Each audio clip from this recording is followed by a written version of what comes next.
มาใส่โตเพื่อความหวังให้เป็นผล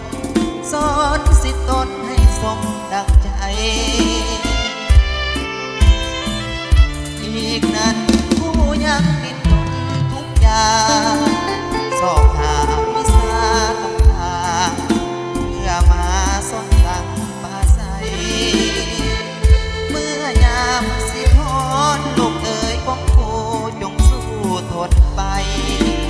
บ่เคยคิดจะท้อใจหรือเบื่อหน่ายในชีวิตผู้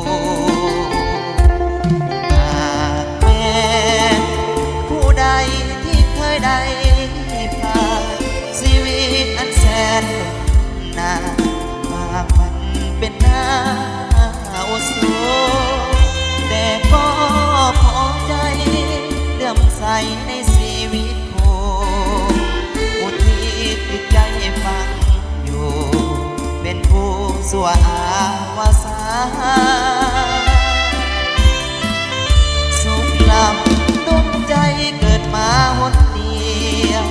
ด้วยหัวใจมานอนเนียงสิ่งเดียวขอปรารถนา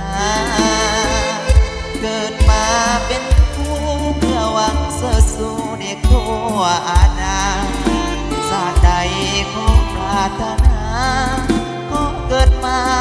ในชีวิตผ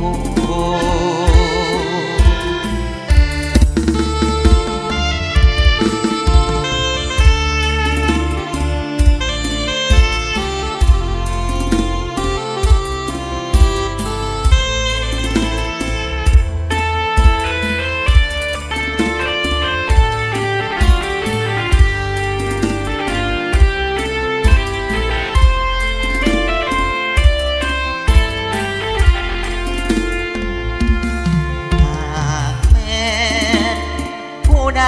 ที่เคยได้ผ่านชีวิตอันแสนทนนานบางวันเป็นหน้า